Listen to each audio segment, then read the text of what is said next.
please join me in extending a very warm welcome to Chris Hedges. Thank you. All of the arguments that have been used capitalism are a lie.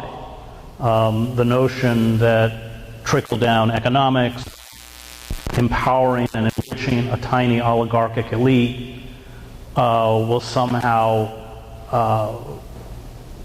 ultimately create an acceptable standard of living for working men and women, and even for the middle class, is false. All of that said, we are also in a period that Antonio Gramsci called the interregnum, a period where we've lost faith, and this is across the political spectrum, in both the ideas and structures that once made a capitalist democracy possible, but we have yet to articulate another vision. So there's this disquiet, and I quote in the book from Alexander Berkman's essay Invisible Revolution, where he talks about that process whereby people lose faith in a system as being similar to water boiling in a kettle. So finally you hear the whistle, you see the steam, but you don't see that process of transformation. And I think that's clearly where we are at this moment. And you can statistically, I think, justify that argument by looking at a series of decisions that have been made in the last few years by the corporate state, and I would argue that we've undergone a corporate coup d'etat in slow motion, and it's over. They've won.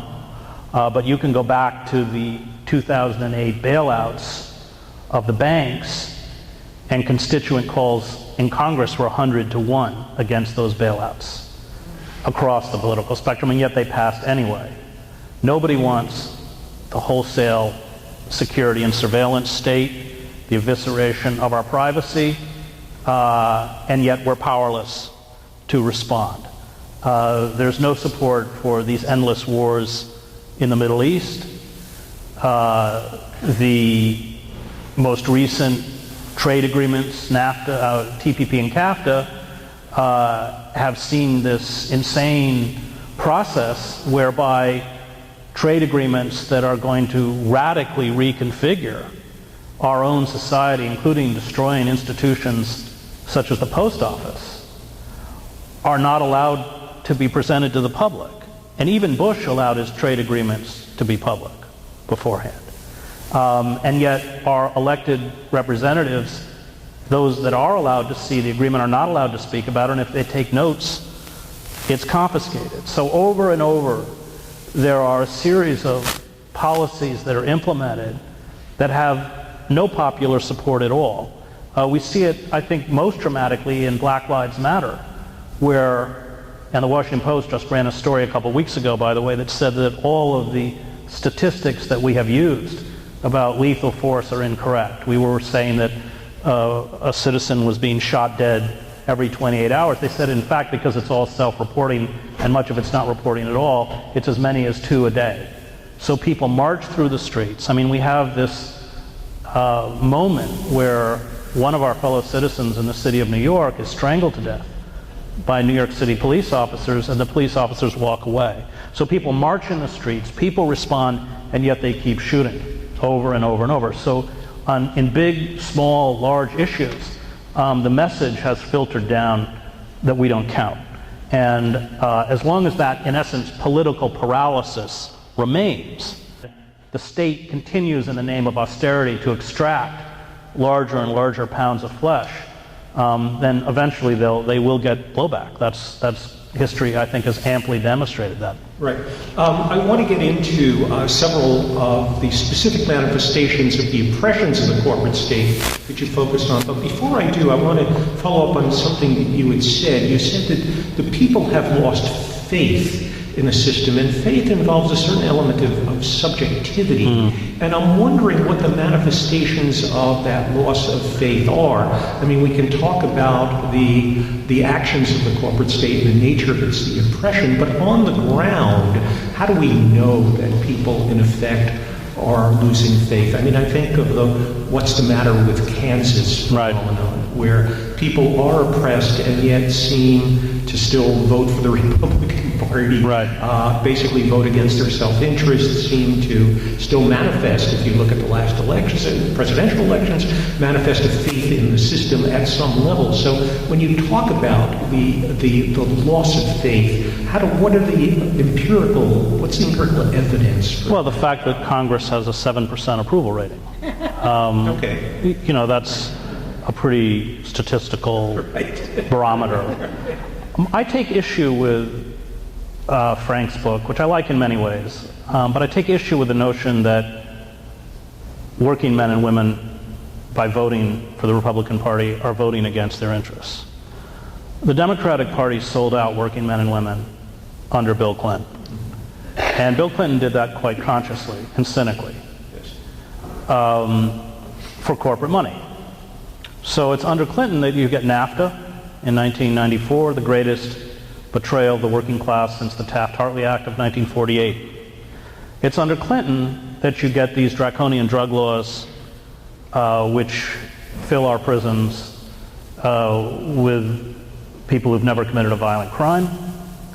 It's under Clinton that you get the 1994 Omnibus Crime Bill, which swells the prison population from about 700,000 to over 2 million by the time he leaves. It's under Clinton that you get the destruction of welfare. And under our old system of welfare, 70% of the recipients were children. It's under Clinton that you get the deregulation of the FCC, which turns the airwaves over to the hands of a half dozen corporations. It's under Clinton that you get the destruction of Glass-Steagall, the 1933 Act that created firewalls between investment and commercial banks, which leads ultimately to the financial meltdown, the global and national financial meltdown. And Clinton had a kind of diabolical brilliance in that he, by the 90s, had fundraising parity, corporate money, with the Republican Party. But what he did was transform the Democratic Party into the Republican Party. I mean, the Democratic Party in Europe would be a far-right party. And he pushed the Republican Party so far to the right they became insane.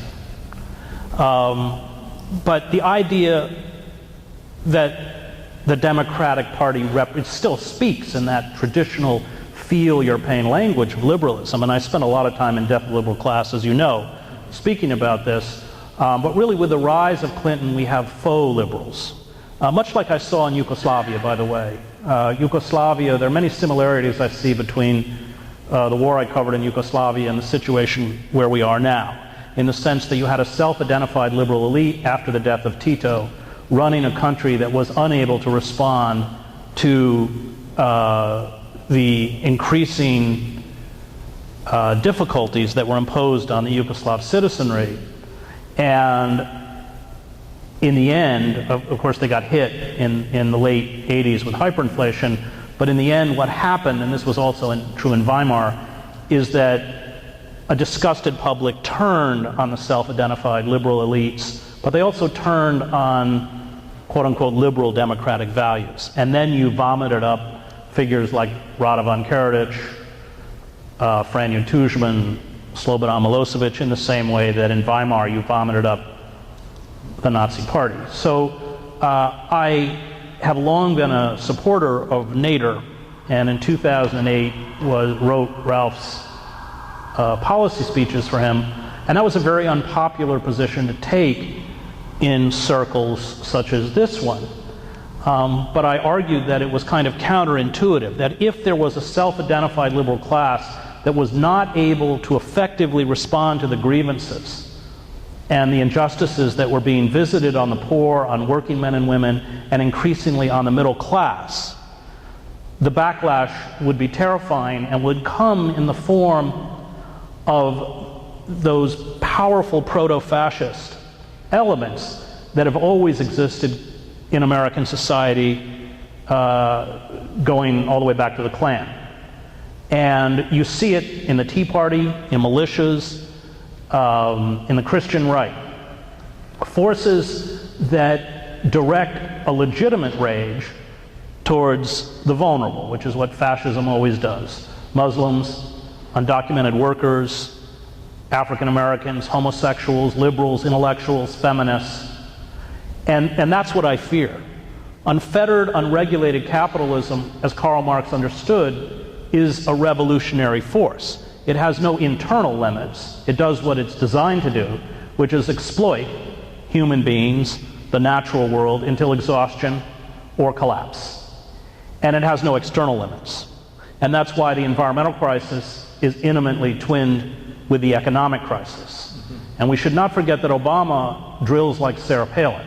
He's just opened up the Arctic Sea to Shell, where they will drop $500 million bits, profiting off the death throes of the planet.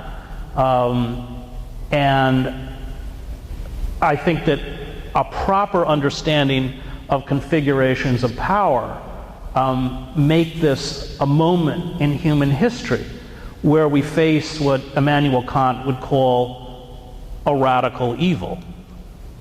These forces, in a quite literal sense, are forces of death. And there are no mechanisms now left within the systems of power to carry out the kind of incremental and piecemeal reform that were once possible in a capitalist democracy. And that's what makes our situation so frightening and so dramatic. Right. You said at the beginning, I want to follow up on this because this is crucial to the dynamics of rebellion, which your book is ultimately committed to. And you stated that we're in an interregnum. I mean, clearly you've begun to identify, I think, in very stark terms, the oppression under which we all live. It's a type of iron cage. Yet we haven't yet reached the point where there is a consciousness, a broad-based consciousness of rebellion. So we're in that middle state. And you cite George Orwell, and what makes your book so rich is there are many literary and historical allusions that funnel into the current moment. But you mentioned George Orwell as stating that efficient totalitarian states, quote, created a climate in which people do not think of rebelling. So the question I'm asking you, Chris, is can you explicate how our corporate state has inhibited, diverted, preempted the consciousness of rebelling from emerging at this particular moment? Well, they've destroyed the mechanisms by which we opened up American democracy, and these are mass movements. And this is the brilliance of Howard Zinn's The People's History of the United States, and as Joe knows, I teach in prisons in New Jersey. And when you teach in a prison, you have to get your course approved by the prison administrators. So when you write up your course description, it's the opposite of writing up a course description for a course catalog in a college. You know, we'll watch lots of movies, class on the lawn, kind of stuff. You have to write something utterly banal. So I sent in a description saying American history, the three branches of government, our Constitution, and it was approved, and then I bought all of my students The People's History of the United States. And that book is important because Zinn explains correctly that the American system was designed by a native, aristocratic, oligarchic, white, male, largely slave-holding class that feared popular democracy, feared direct democracy. And so not only did it disenfranchise women, African Americans, Native Americans, white males without property, but it appointed senators. It created the Electoral College. That's how you get the phenomena of Al Gore winning 500,000 more votes than George W. Bush, and yet George W. Bush being anointed by the Supreme Court as president. Had nothing to do with Nader, by the way. And so what happened throughout American history, which Zinn chronicles, is the rise of movements, none of which achieved positions of power, that opened up the space, often with the blood of working men and women. So the abolitionist movement, the Liberty Party that fought slavery, the labor movement, and we had the bloodiest labor wars in the industrialized world. Hundreds of American workers were murdered, tens of thousands were blacklisted. The suffragists, the civil rights movement. And in the name of anti-communism, which really began at the end of World War I, because on the eve of World War I, these movements had essentially cornered the power elite.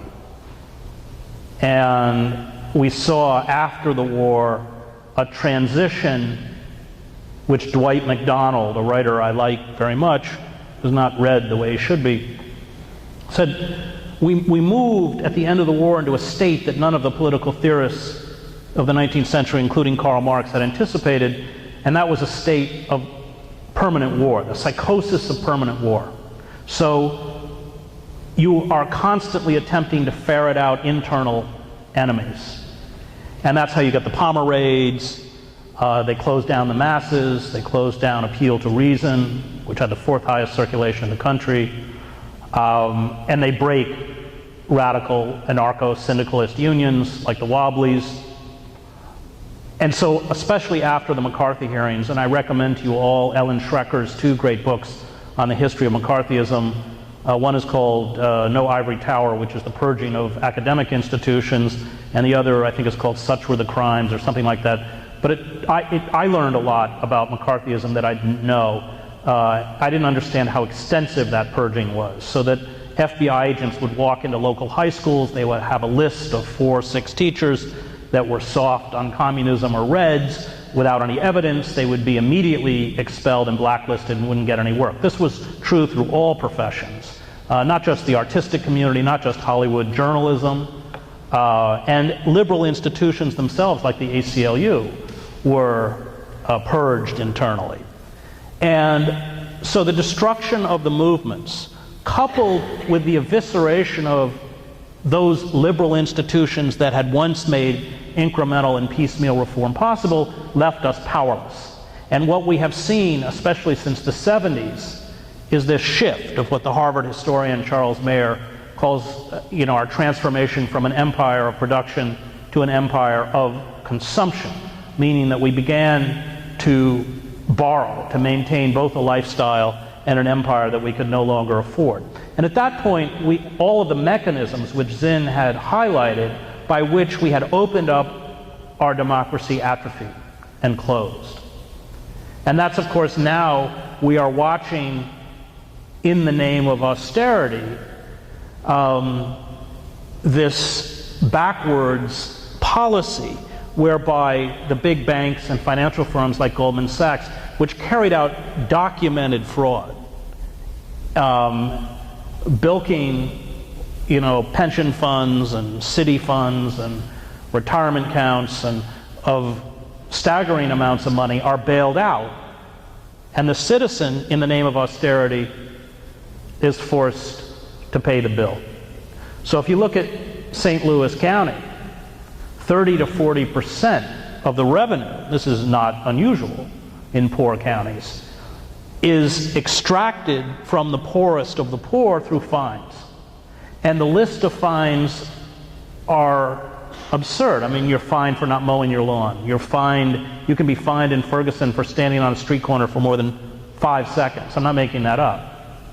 And that's why, and poor people can't pay those fines, so then there become warrants, and that's why when your car gets stopped, because you don't have a tail light, you run.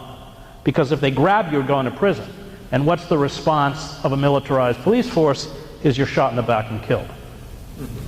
So we have reached a point by which the most vulnerable, and I would argue, if you really want to see the goal of the corporate state, look in the prison system.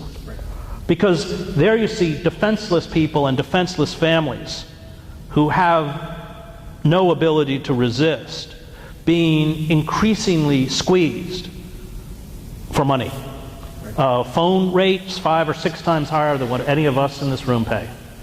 Money transfer rates. You transfer $20 through JPay, you pay $4.95 fee. You get into a prison in New Jersey, you don't get shoes. You got to buy your shoes. You're only making $28 a month. You're charged for medical, you're charged for legal, And then there's all sorts of fines they can inflict on you if you want to visit a relative, a member of your nuclear family who has either died or is dying. You get a 15-minute visa. You have to pay overtime to the guards. It costs you $900. So now we're seeing people released from the prison system in debt. And remember, these people can work 30 years in prison. They have no Social Security. And they get out, and if they can't pay those fines, they're right back in. So that's why we're seeing large numbers of corporations moving back into the prison system. And you can, Target, Victoria's Secret, Starbucks, Johnson & Johnson, Hewlett-Packard, there's lists, dozens of them, 1 million workers. And they're earning what sweatshop workers earn in Bangladesh, 22 cents an hour, 45 cents an hour. I just got a phone call, as I write on the prisons, I got a phone call a week ago Friday, and it's from a leader of the Free Alabama movement who's in solitary confinement, has been in solitary confinement for the last 18 months. And he and 2 other figures had triggered a work stoppage, which I believe is now the only way to break the back of neo-slavery that is the prison system. Because if the state has to pay compensated labor, or if they have to pay fair wages, the system of neo-slavery breaks down. And he had gotten from a death row inmate had mailed him an article of mine and given him my phone number. And so he called me on a contraband cell phone, and just to talk. And I said, well, let me get my tape recorder, and I wrote a column about it a week ago. And he said, well, let me get the other 2 other brothers who led the movement on the conference call. Talking about prisons, you do mention briefly the phenomenon of privately owned prisons, which seems to me, the Corrections Corporation of America, I think, is one of the largest capitalist enterprises that owns prisons.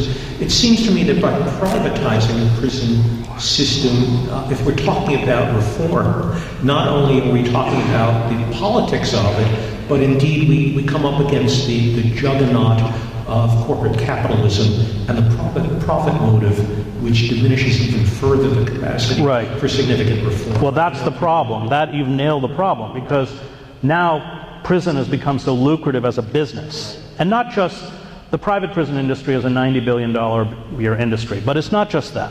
Corporations control everything within the prison, in terms of the daily life of the prisoners. And I think this really gets to a point that Marx understood, that when you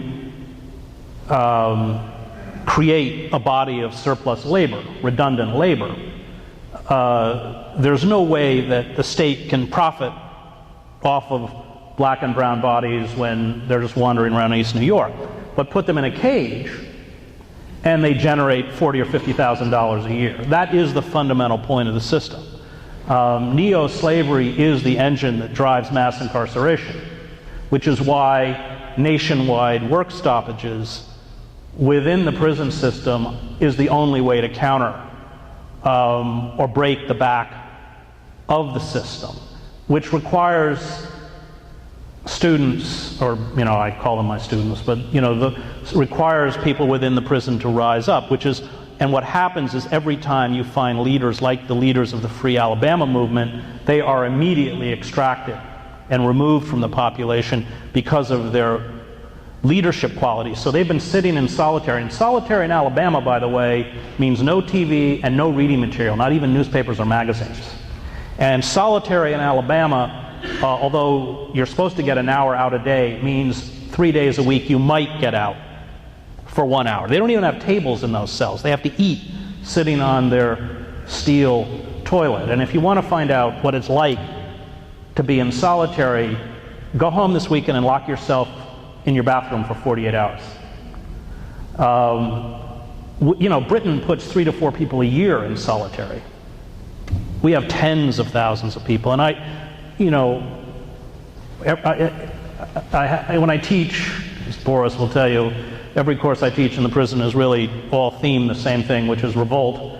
So this spring I taught a course on conquest, and I taught Open Veins of Latin America.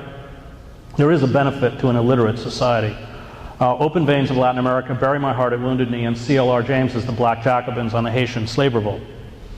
and I handed out my syllabus. And this is kind of an important point for the book, actually. So I handed out my syllabus, and there was a Wednesday in March that I wasn't there because I had to give a lecture in Montana. And I'm in my hotel room in Montana, and I get a phone call. And the voice on the other end says, "This is the Special Investigations Division of the Department of Corrections of New Jersey. Do you know the students, your students, just led a sit-down strike in the prison? And we think you're behind it. So your ability to enter the prison has been revoked, and you will have to schedule a meeting with the SID." Which I did. It was a Wednesday afternoon. I didn't know if I was going to get back in. I didn't have I was, not on the list. Unfortunately fortunately for me, unfortunately for them, as a foreign correspondent, I've been interviewed by many dumb cops throughout my career, and the game is just you're dumber than the cop. And after an hour and a half, I was given my credentials back, went into my classroom. And what was so powerful for me about that moment is that all of those who carried out that strike knew what would be done to them. They knew their cells would be strip searched. They knew they would be interrogated. They knew that they would be threatened with being removed from the college program in the prison. They would be threatened with solitary. The leaders would be found out as they were and shipped down to Southwoods, which is a prison in southern New Jersey, which might as well be in Mississippi. All the guards are white. Many are members of the Aryan Brotherhood. We just had a prisoner beaten to death by the guards. His body was returned to his family in Trenton. I saw pictures of it. His face filled with contusions, broken bones. And they were told he was 28 years old. They were told that he died of a heart attack. And the family said, "We want an autopsy." And they said, "Autopsies cost $4,000. And all we have are the pictures, and he's buried." And I walked into that room, and those students were in shock and yet they rose up anyway. And that gets, I think, to the heart of the book. Right. That rising up, even in a system as kind of totalitarian, and prisons are almost perfect totalitarian systems. I actually think they're very similar to slave plantations. Was a moral imperative. It was about not what you could achieve, but what resistance allowed you to become as a human being. And I'll be honest, when I got off the phone in that hotel room in Montana, I just sat there and wept and wept and wept. And I thought, what courage, what integrity among people who are so demonized, so forgotten, so ignored. And I think, Boris is one of my students here, will confirm, and I'm not saying that there aren't people who don't deserve to be in prison. There are, but there aren't, we're talking about maybe 10% or less. You run into that. People who sink to this level, and yet, in the face of absolutely unbelievable oppression, have this capacity to affirm themselves as human beings. And I think that gets to exactly the heart of the book. Right. Since we're talking about prisons, Chris, you had mentioned before we began that one of your students actually is here this evening, and you wanted to invite him to come forward. Well, if you ask me a question I can't answer, I'm not going to try and speak for, but we'll haul Boris up to. Right. Yeah. Who is that? Why don't you? Right there. Right. Yeah. Is there anything you want to add before we go on? No. Okay. Is he a good teacher? Is he a good teacher? Yeah, he is. Okay, good. Well, that's good to know. Okay, very good. There are other specific forms of oppression of the corporate state that you discuss at length. And I was wondering if you could tell us, and of course this is in the news, bringing it closer to the current moment, how, in effect, do you feel our fundamental freedoms, I'm talking about political freedoms, have been suppressed and, as you put it, our Constitution emasculated? Well, this is what's happened. The judiciary has essentially, through judicial fiat, removed or taken from us our most basic constitutional rights. by reinterpreting the Constitution. So the ability of corporations to infuse unlimited cash into the election cycle is reinterpreted as the right to petition the government. The courts have refused to respond to the documented stripping away of our right to privacy. As some of you know, I sued Barack Obama in federal court here in New York, in the Southern District Court of New York, over Section 1021 of the National Defense Authorization Act. Section 1021 authorizes the U.S. military to arrest U.S. citizens, and remember, this is another violation of the Constitution, the use of the military as a domestic police force, to seize American citizens who, quote unquote, substantially support, that's not a legal term, that's not material support, the Taliban, Al-Qaeda, or something called associated forces, which is another nebulous term. Strip them of due process and hold them indefinitely, or in the language of that section, until the end of hostilities in military detention centers. And Judge Catherine B. Forrest, to her credit, ruled that this was unconstitutional. And in her 112-page opinion, which is worth reading, she said this opens the way for the government to criminalize an entire class of people. And she brings up the internment of 110,000 Japanese Americans in World War II. Now, what was interesting is that in the midst of this lawsuit, they ran an opinion poll, and it had a 97% disapproval rating. And this gets back to the point. But it passes anyway. As we were carrying out this lawsuit, we went to Pelosi's office, the lawyers, Carl Mayer and Bruce Afron, and I.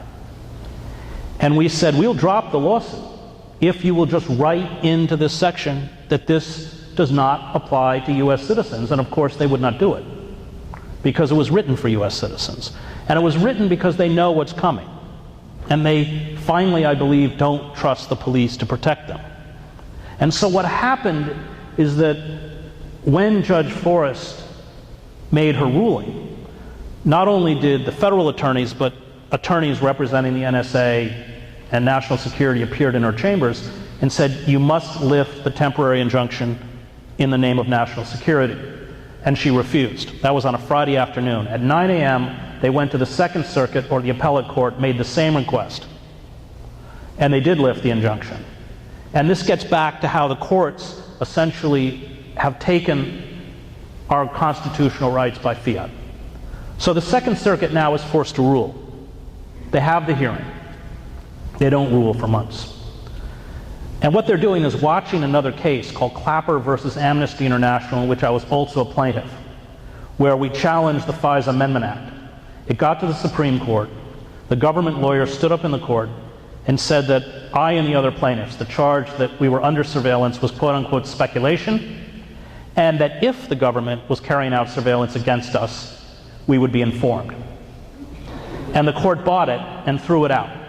And then the Second Circuit said, well, Hedges does not have standing in Clapper versus Amnesty International, therefore he does not have standing, a right to bring the case, in Hedges versus Obama and its law. But we have seen over and over and over a system. I mean, at this point, the court system is a wholly owned subsidiary of the corporate state. And all of the traditional mechanisms by which we were once able to influence centers of power have been effectively taken from us, which gets back to those mechanisms that Zinn pointed out: mass movements, civil disobedience, and we're seeing the brush fires of that in the fight to raise the minimum wage to $15 an hour, in Black Lives Matter, the debt jubilee, I mean, the anti-fracking movement. But it is going to require that we step outside of the traditional mechanisms and recreate those mechanisms which were fundamental to opening up our democracy. So I was in Boston recently, and I had dinner with anti-fracking activists, and they're running pipelines down through Roslindale, Kinder Morgan, and Spectre. These are bitumen tar sands. And they have been sending petitions to Markey and to Warren, and nothing's working. And I said, you have to stop the petitions.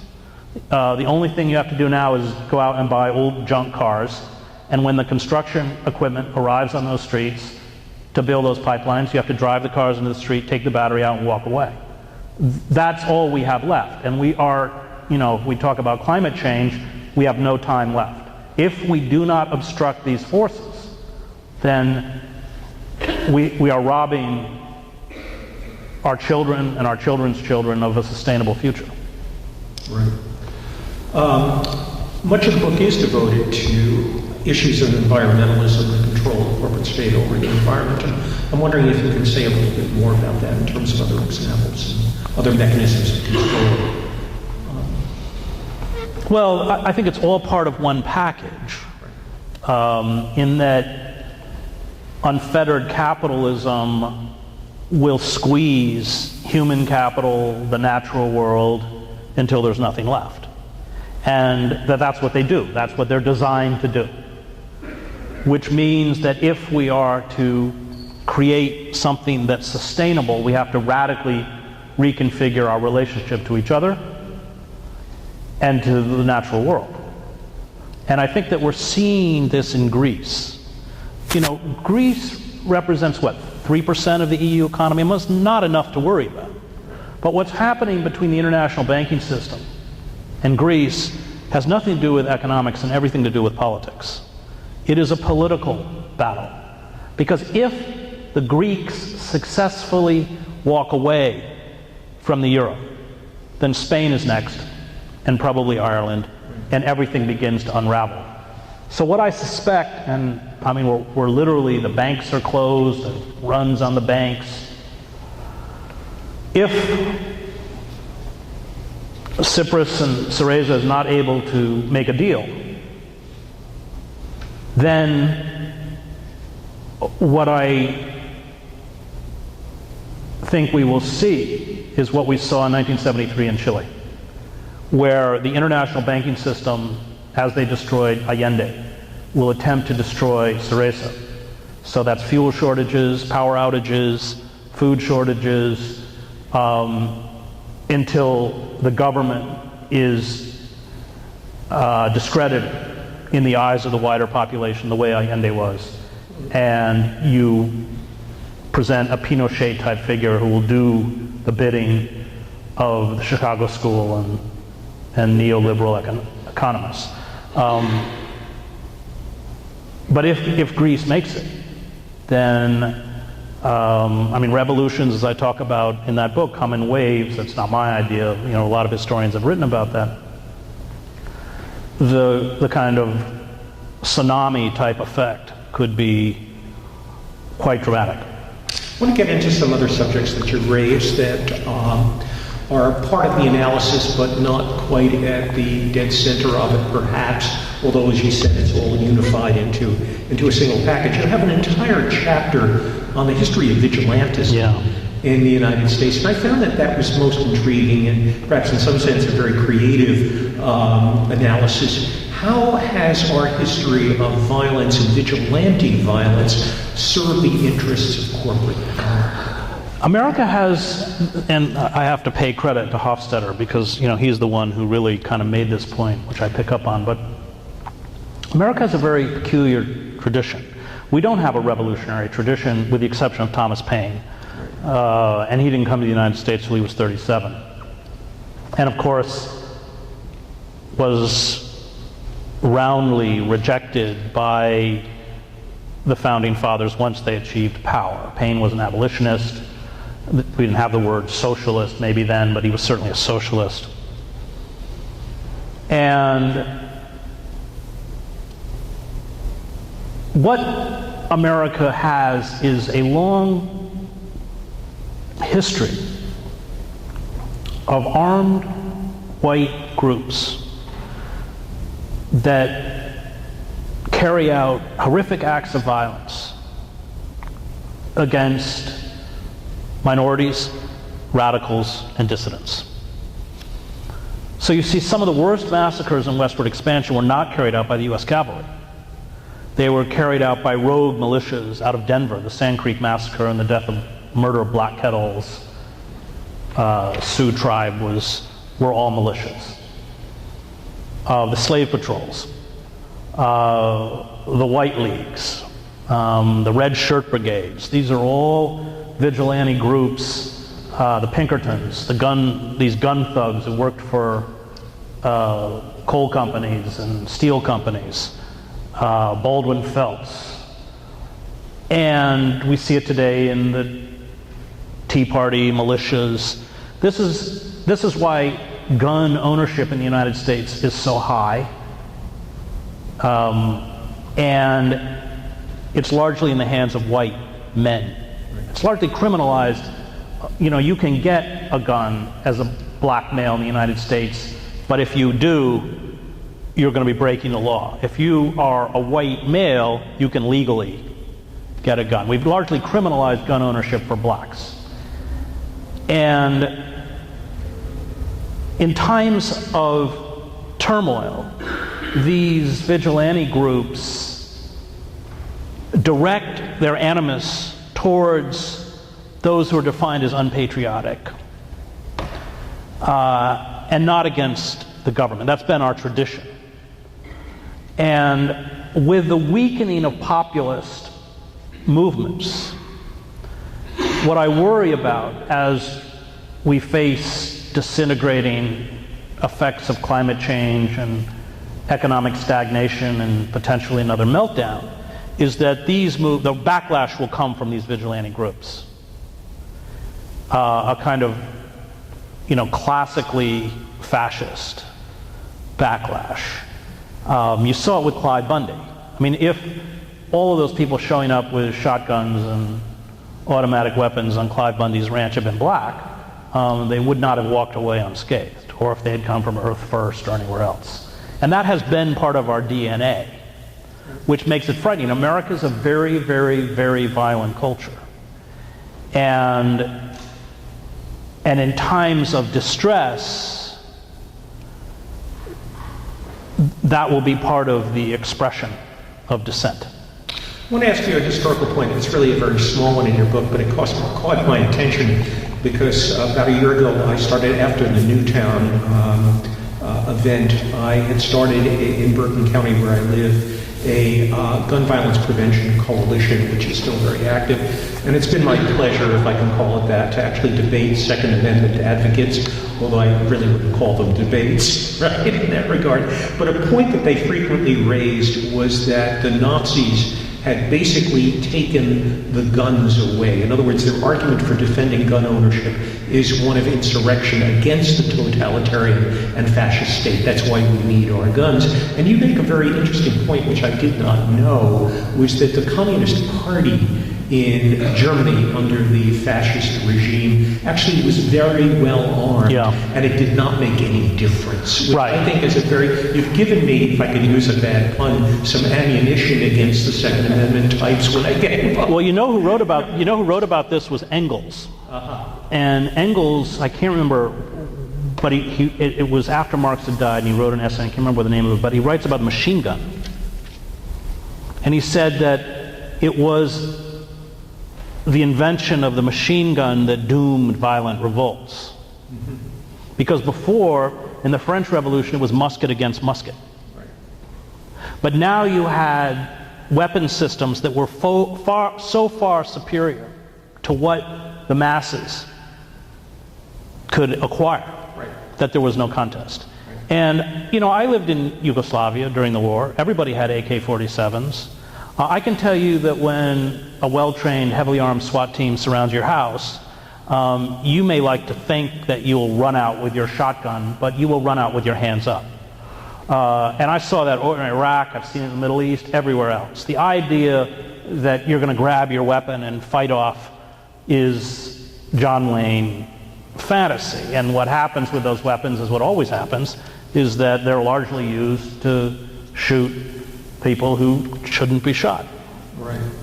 I have a few more questions that deal with the the dynamic of rebellion, and then I want to open it up to our audience. I'm sure people have questions of their own. And the question I have is actually a two-part question.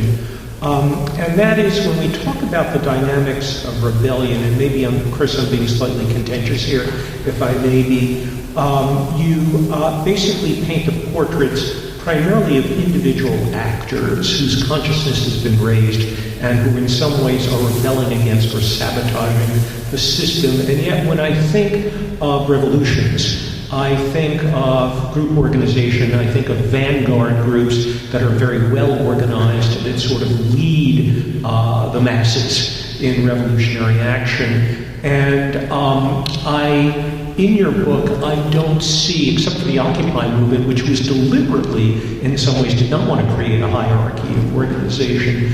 I'm wondering whether what you see as the dynamics, that is, individual actors, eventually have to coalesce into group action, or how you see this, if I'm asking you to be a prophet a little bit, to how it plays itself out. And having asked that question, maybe that's a good lead-in to some of the individuals, and I leave it up to you to choose them. You have certain individuals like Chelsea Manning, that interesting fundamentalist in Alberta who is sabotaging wells that are involved in fracking, and there are other people, Jamal in prison, right? Mumia, in prison, and several other individuals. So maybe if you can first answer the first question of whether we need group action, a vanguard organization to lead a revolutionary change, which, by the way, you see as, I have to mention, as non-violent. Right. Revolutions are always non-violent, and we talk about the American Revolution, but it wasn't a revolution. It was a classic war against colonialism. And when you throw off a colonial power, violence is often the only tool open to you. That's what we saw throwing the French out of Algeria. That's what we saw in Vietnam. But revolutions are nonviolent. And even the Russian Revolution, so the Cossacks are sent in to quell the bread riots in Petrograd. They refused to fire on the crowd. In fact, they joined the crowd. The Tsar's ministers frantically call him back from the front. He abdicates on a railway siding. That was true in Cuba. Once Bautista fled, the army wouldn't fight. That was true in Iran. 79, the Shah flees, the best equipped, best trained, it's all our money, all our training. They lay down their weapons. It was true in Nicaragua when Carter turned to the 3 ships with weapons back and the National Guard won't defend Somoza. It was true in the revolutions I covered in Eastern Europe, where Erich Honecker in the fall of 1989 sends down an elite paratroop division to fire on the protesters in Leipzig. They refuse. Honecker, who'd been in power for 19 years, is out within a week.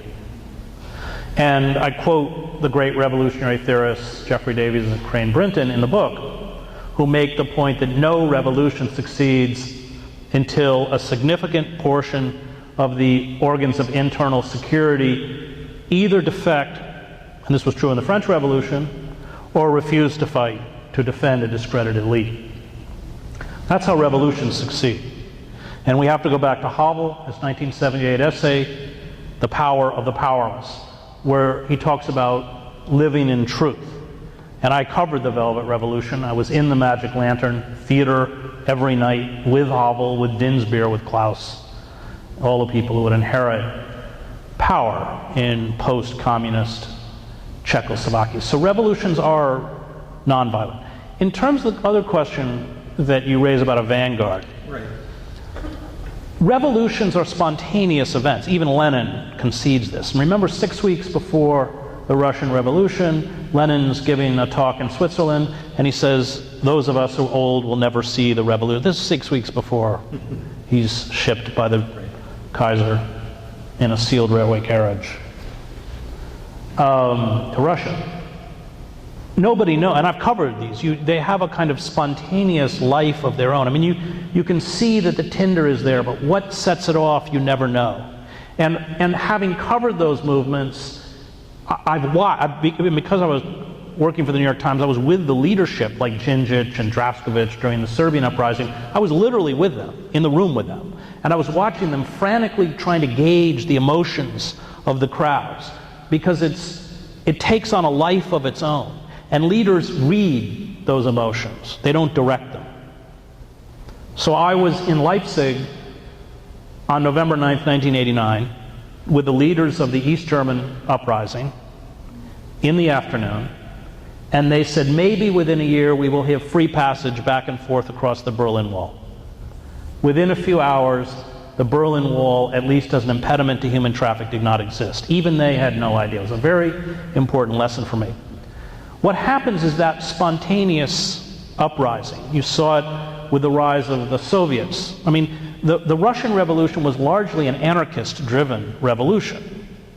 And the Bolsheviks, which did have a disciplined vanguard, essentially in October carried out a coup d'etat. A right-wing deviation, a form of state capitalism, a counter-revolution. And that's the danger of violence, because when you inject a violent entity, and the Red Guard were created as a kind of paramilitary force loyal to the Bolshevik Party, then revolutions become prey. So even in the Cuban Revolution, it was the student strikes, the labor strikes. Castro wasn't in Havana. He had to shove his barbudos in trucks and drive for a few days to get there. But of course he came in with the guns and the credibility by which he was able to take power. And that's how revolutions become hijacked. And that's why violence is so dangerous.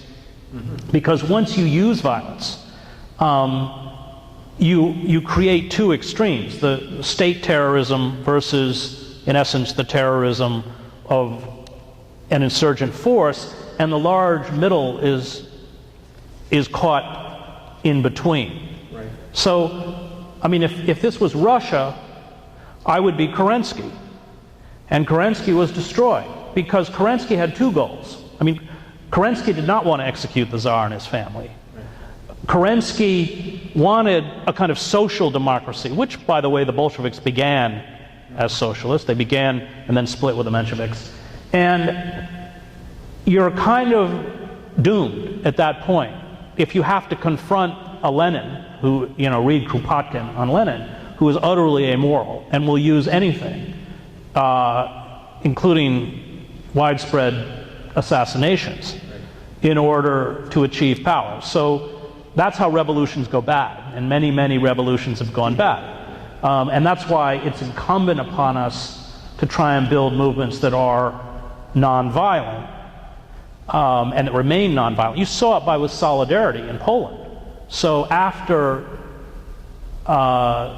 Solidarity was broken and they reimposed martial law, you had a faction within Solidarity that split away and decided to create an armed uprising. And there's a famous story of Valensa and other Solidarity leaders finding out where the arms cache was and breaking into the warehouse or the house and throwing all of the weapons in the river. And that's what we have to do. But if we descend, if we continue in a kind of deterioration, and the state is quite happy to speak in the language of violence, all you have to do is look at Ferguson, where they're rolling tanks out on the street against unarmed. That's what they do really well. But at that point, we're doomed. Yeah. Mm-hmm. Well, towards the end of the book, you quote the Protestant theologian Reinhold Niebuhr as stating that the disposition of the rebel partakes, quote, of sublime madness. Can you explain what you mean by sublime? Yeah, Niebuhr, who I admire very much, said that in moments of extremity, what Kant would call radical evil, liberal forces are an ineffectual force. They're too intellectual, too little emotional to respond. And that it's only those who are endowed with this quality of what he calls sublime madness. You see it with the Zapatistas. So they declare NAFTA, and 7 people go off to the Yucatan. I think there were only 6 or 7 people, and attempt to start a rebellion. You see it with many of the figures that I interview in the book. Julian Assange, Mumia Abu-Jamal, Lynn Stewart, a great civil rights attorney, was released from a 10-year sentence because she has advanced cancer. Ronnie Casriles, who founded the armed wing of the ANC with Nelson Mandela. And Casriles makes a really interesting point, and is kind of emblematic of the rebel, because he said, he's white and he's Jewish. So after the Sharpeville massacre, he decides to join the underground ANC movement with Mandela. And whites were not allowed to be in the township after 10 p.m. And he said it was after 10 p.m. that he walked out on his entire life. And he said, in that sense, I was a rebel, because I defied my own. He said Mandela was a revolutionary.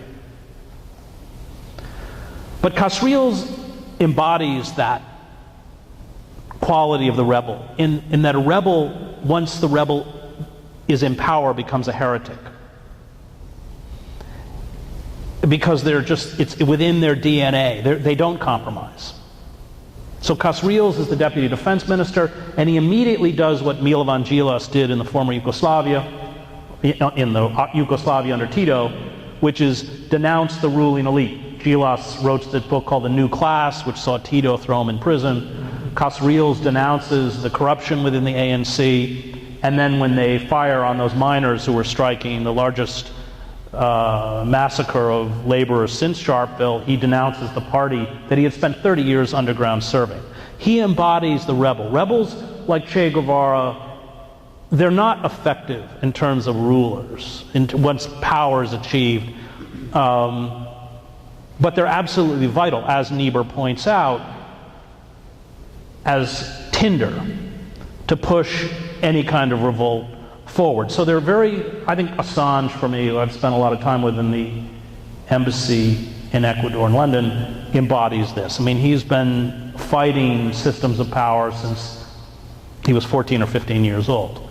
And these are difficult, eccentric, uncompromising, ornery people who I kind of love and admire. And they're very, very important in moments because they have that capacity to stand up in the face of overwhelming power. And we have to remember that when you look throughout history, most rebels don't succeed. We remember the ones that do. But most of them are crushed. Most of them are destroyed. And yet they stand up anyway. And it is that sublime madness, that kind of moral imperative that is vital. Right. Well, conjoined with that, and I want to conclude my portion of the evening, I think I could do no better than to really read the last paragraph of your book, because I think it's beautiful, and it made me really appreciate that your Pulitzer Prize for nothing. Let me put it that way. You say, quote, "I do not know if we can build a better society. I do not even know if we will survive as a species. But I do know that these corporate forces have us by the throat, and they have my children by the throat. I do not fight fascists because I will win. I fight fascists because they are fascists. And this is a fight that, in the face of the overwhelming forces against us, requires that we follow those possessed by sublime madness, that we become stonecatchers and find in acts of rebellion the sparks of life, an intrinsic meaning that lies outside the possibility of success. We must grasp the harshness of reality at the same time as we refuse to allow this reality to paralyze us. People of all creeds and people of no creeds must make an absurd leap of faith to believe, despite all the empirical evidence around us, that the good draws to it the good. The fight for life goes somewhere. The Buddhists call it karma. And in these acts, we make possible a better world, even if we cannot see one emerging around us." That's absolutely beautiful, Chris. Hedges. Let's thank him for that.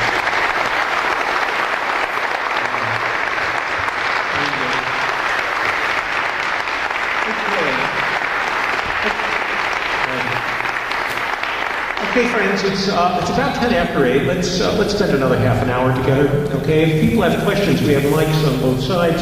Looking for a bit of optimism, my question is going to reflect that. There seems to be some evidence that modern technology, the cell phones, social media, in this country is already contributing to positive social activism, change, nonviolently. So I'm not interested in my opinion. I'm interested in your opinion about whether you see growth and opportunity in those developments. Thank you. I think social media is in some ways, but in many ways, a curse. It is certainly a very effective tool in terms of mobilizing. We saw that in the Occupy movement. But it also allows the corporate state to disseminate these electronic hallucinations constantly, especially over handheld devices, that atomize individuals, essentially destroy the possibility to create communal entities. So if you're sitting in your room typing angry diatribes on your Facebook page, you're still sitting alone in your room, which is just where the corporate state wants you.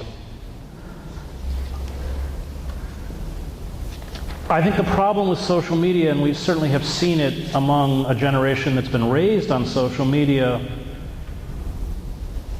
is that they've been fragmented from each other. And this was part of the power of the Occupy movement, and many of you were probably there, that it recreated a communal space that wasn't commercial and that was directed around democracy, education. I mean, after the destruction of Zuccotti, one of the things that moved me was how so many people mourned for the People's Library, where we had 5,000 books and retired New York City librarians trying to catalog them. It was always my favorite part of the park.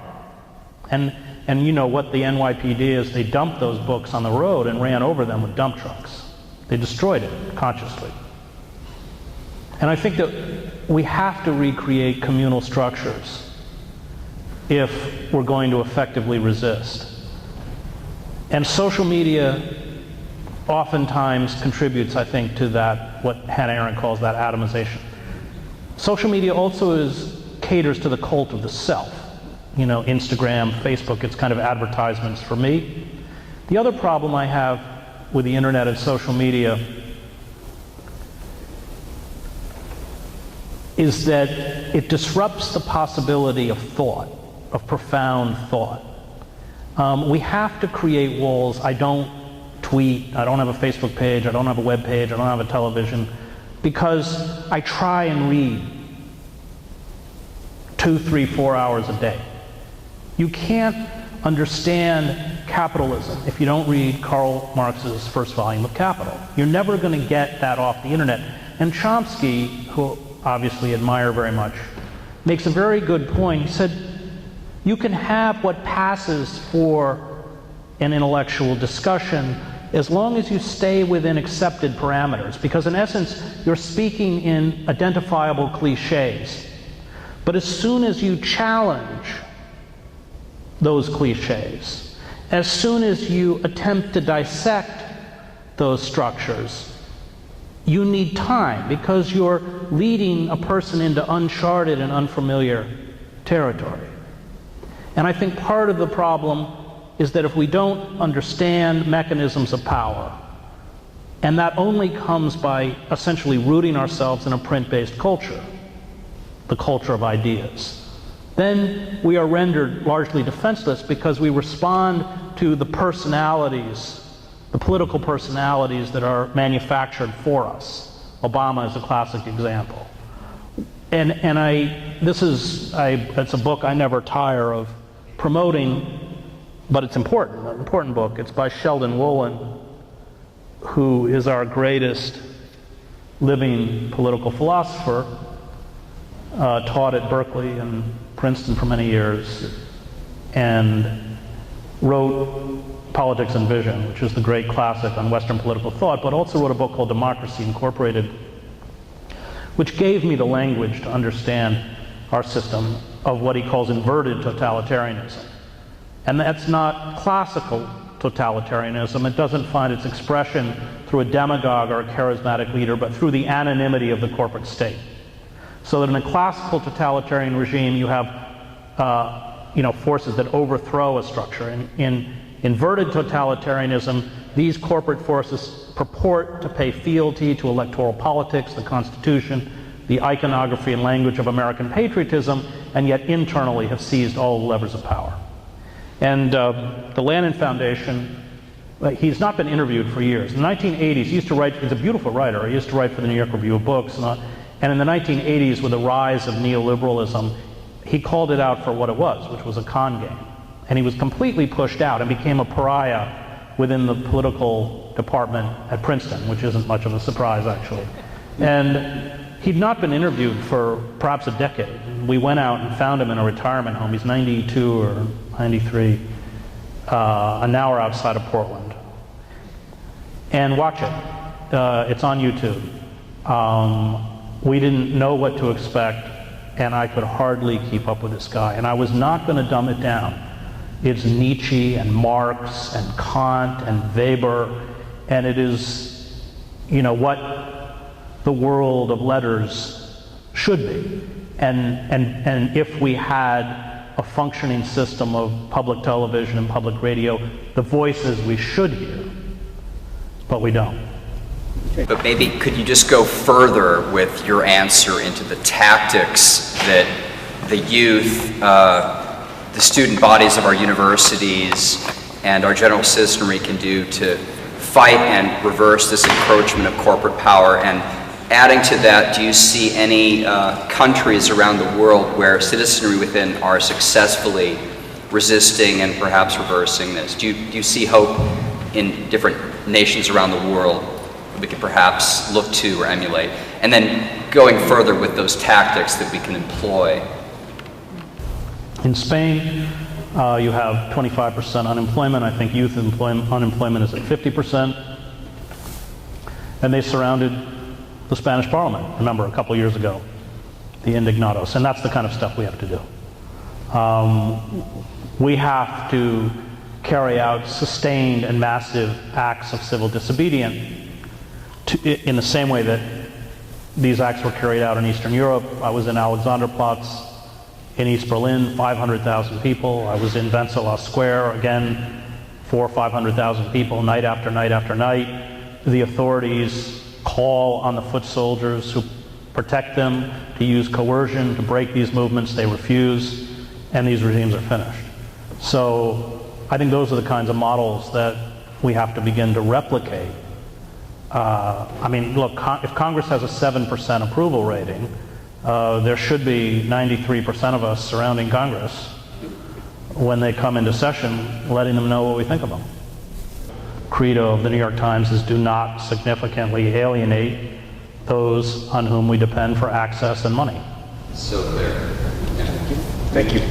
I know Bernie Sanders has emerged in the Democratic Party as somebody who looks like a real Democrat.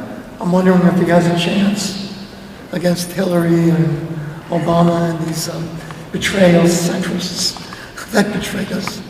Is there any hope? I mean, a lot of people are looking to him for real leadership. He's broken the mold by which traditional presidential candidates campaign, which is about this manufactured personality, where they get us to connect, and we confuse how we are made to feel about a candidate with knowledge. It's anti-politics, of course, but it's been quite effective, and Obama was the master of it, which is why after he won, Advertising Age gave Obama its top annual award, which is Marketer of the Year. He beat Apple, Zappos, Nike. The professionals understood very well what he had done.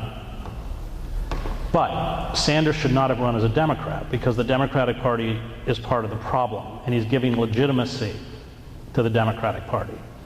Furthermore, he has promised that he will support the Democratic nominee, who I think, unless there's a miracle, is going to be Hillary Clinton.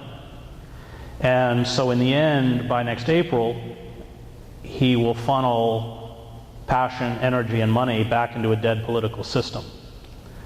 And then I have a very personal problem with Sanders, and that's over Israel-Palestine. because I spent so much of my life in Gaza, I just can't sell out the Palestinian people as he has. I think that we have to build a movement that doesn't pick and choose the oppressed.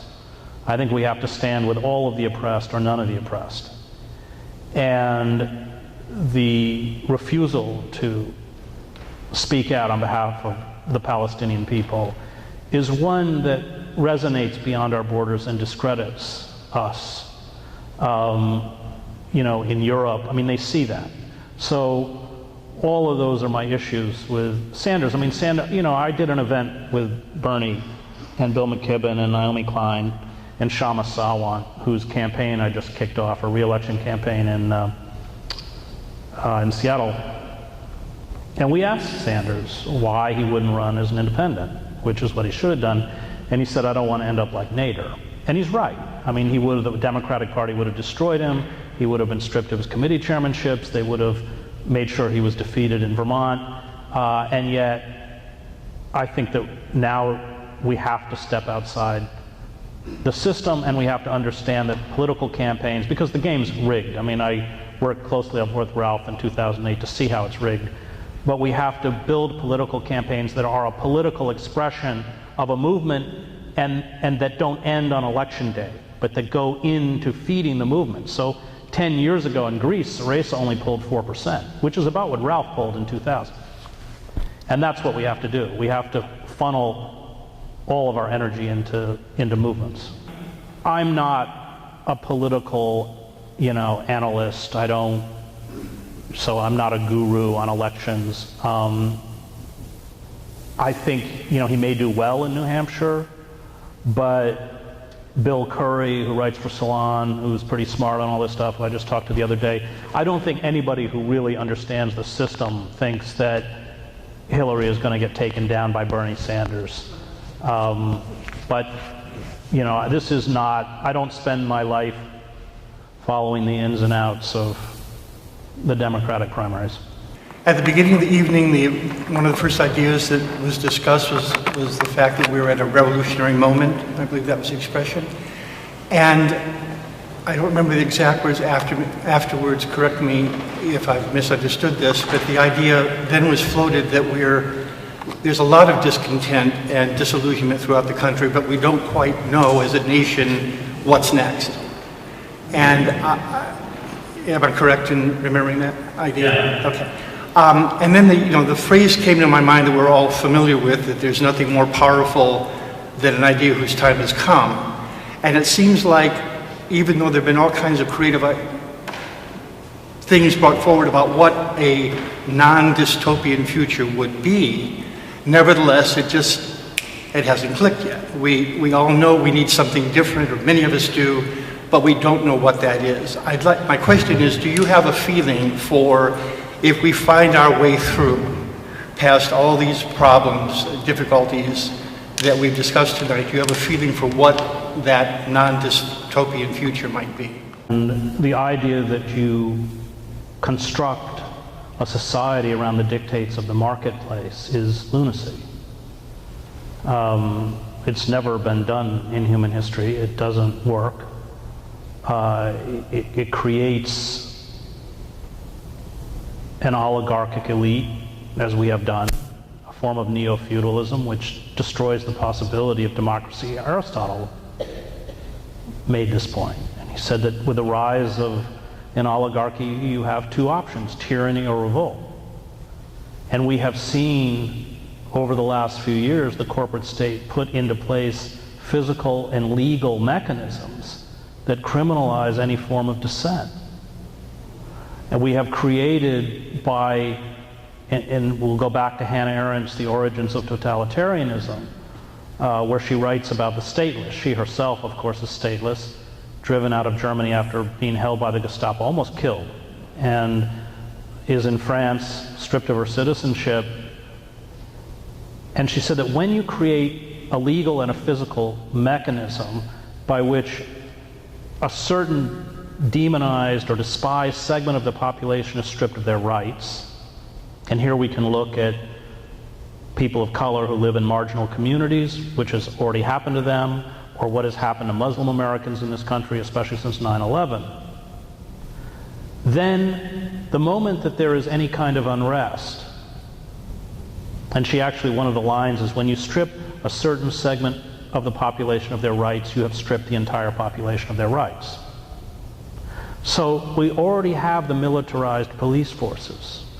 We already have the laws in place by which Americans can have habeas corpus, due process taken from them. Indeed, the federal government can decide to assassinate an American citizen. And you never want to give government that kind of power. Because if systems of power feel threatened, they will use it. And that's what's so frightening, that we already have built the mechanisms for very draconian forms of control, which a person who lives in a marginal community experiences day in and day out. For a nonviolent drug warrant, in the middle of the night, their door is kicked in, militarized police forces with long-barreled weapons, Kevlar vests, burst into the apartment, pointing weapons at children, terrorizing everyone inside, and drag someone away, and they've never committed a violent crime. And a night raid in East New York now looks no different from a night raid in Fallujah. And that's what happens when empires decline. They're hollowed out from the inside, so that the forms of control that are used on the outer reaches of empire migrate back to the heart of empire. Wholesale surveillance, drones, militarized police, indiscriminate use of lethal force, stripping away of any kind of legal protection. And this is not a new phenomenon. Thucydides wrote about it with the decline of Athenian democracy, that Athens' decision to become an empire, in the words of Thucydides, meant that the tyranny that Athens imposed on others, it finally imposed on itself. And that's what's scary, because we've already reached a point where the government has all of the power it needs and all of the physical forces it needs, should we become restive, to do to us what is being done to those demonized elements within the society. And this is something that Aaron was acutely aware of. You're talking about this being a moment for revolution, and a lot about the kind of revolution that everybody in this room would like to see. But I did read a piece of yours recently, I think it was an excerpt from the book, about this, time being ripe for revolution, and that we don't know what kind of revolution that might be. And I'm wondering if you think, given, the organization of the Christian right and the Tea Party versus the organization of the left in this country, which revolution is more likely to actually come about? If you had to put money down, it doesn't look good for us. But I think that makes it even more imperative that we begin to stand up. And we are seeing movements stand up across the country. I mean, people talk about Occupy being dead. And this is really incorrect. Occupy was a tactic in the same way that when Rosa Parks refused to give up her seat, it was a tactic. 5 years later, we had the Freedom Rides, which were a tactic. We have seen the tentacles of Occupy spread out, whether it was Occupy Sandy, whether it's Black Lives Matter, whether it's Stop and Frisk, Debt Jubilee. I mean, it's there. And remember, it's not covered by the state-controlled or the corporate-controlled media, which is completely oblivious to it. The real intellectual ferment and the real ideological debates take place totally off the radar of the establishment. And a small example of that would be, I battled the Black Bloc during Occupy for many reasons. And after Zuccotti was shut down. They organized a debate between myself and a Black Bloc leader in New York. Now, this was an event that was not, the mainstream public didn't even know was happening. And yet, the event drew hundreds of people. I mean, the auditorium was completely packed. It was live streamed throughout the country. And it was a clash between myself, who feels that acts of vandalism and denigrating the police and carrying out so-called acts of violence is disruptive to the movement, and those who feel that it furthers the movement. It was an extremely important debate, but it was never seen by the outside society. And I think that that's what happens, as Berkman said, with invisible revolution, that you have a process by where the population loses its faith. And it's important that it loses its faith in the ideology that sustains the system, whether that's the divine right of kings or whatever it is. And as soon as that ideology no longer has any currency, as Berkman points out, those systems of power can no longer function. So it's there, it's happening. It's a force that is really cannot be controlled by anyone. In the same way that Occupy just erupted, and something will erupt. I mean, as a reporter who's covered these movements, you know that it's set, that everything is set to go up, but you never know when, and sometimes these decayed systems have a far longer life expectancy than you expect. But as long as this corporate control state creates what in essence is political paralysis, the inability to respond to and the decision to extract greater and greater pounds of flesh from the populace, the more blowback is inevitable. But when, how, you never know. You never know, and even the purported leaders of the movement do not know. But that something is coming, having been in disintegrating societies much of my life, of that I have no doubt. Right. But it may be right. It may be a right wing, because it may be... What? And they are. But of course what they do is what fascist movements always do, is that they blame the vulnerable and crush them for their demise. I will just say, looking at the whole issue of the rise of the neo-Confederacy in the South is illustrative, and I talk about it in the book. I go to Montgomery with Brian Stevenson, the great death row advocate attorney he's an amazing man, has spent his life defending people on death row, or indigent, of course, black, usually, almost always. And when I'm in Montgomery, I put it in the book, we're walking through the streets of Montgomery, and there's one Confederate memorial after another. And Brian says, all of these have been put up in the last 10 years. And they had just had a reenactment of Jefferson Davis's inaugural, because Montgomery was the first Southern White House. So a bunch of white guys dressed up as Confederate soldiers, and somebody dressed up as Jefferson Davis. Half of Montgomery's black. And they rode through the street in a carriage, and they played Dixie and raised the Confederate flag on the steps of the Capitol. And I said to Brian, oh, this is just like Yugoslavia. Because with the economic meltdown of Yugoslavia, everybody retreated into these mythic versions of who they, because it's all they had left.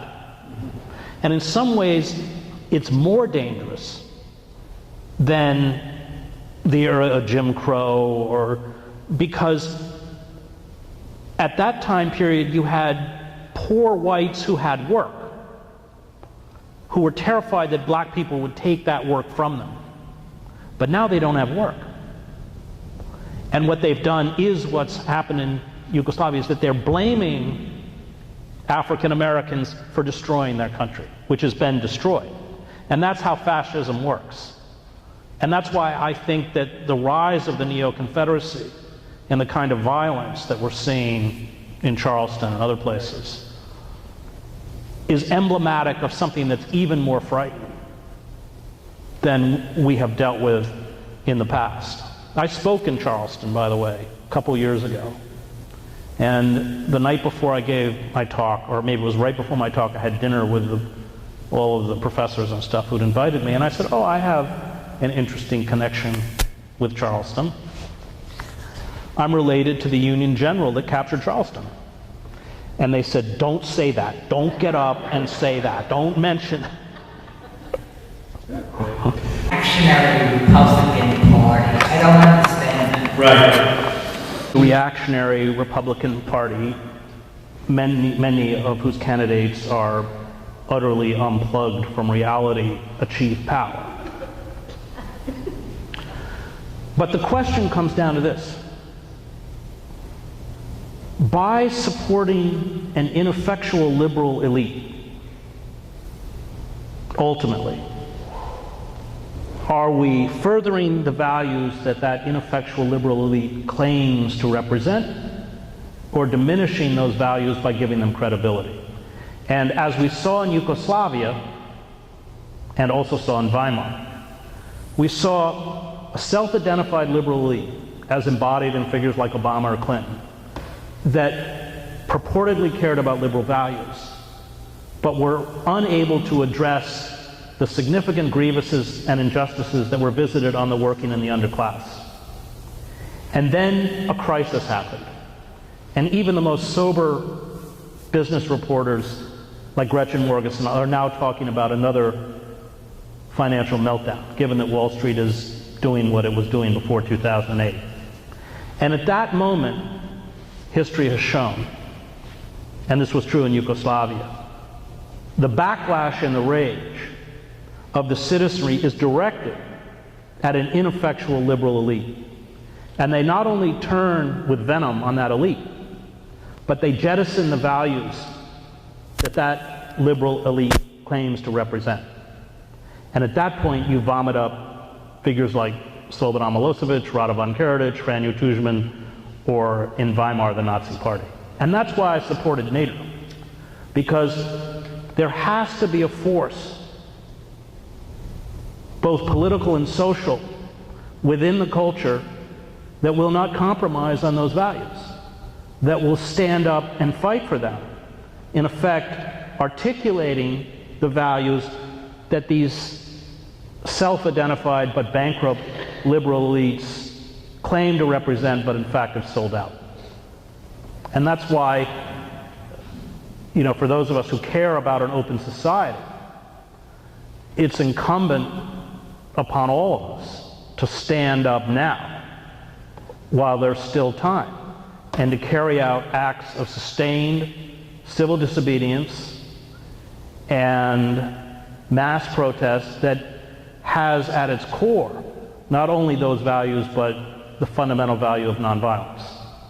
And if we don't do that, as this woman pointed out, we may very well end up with a species of American fascism.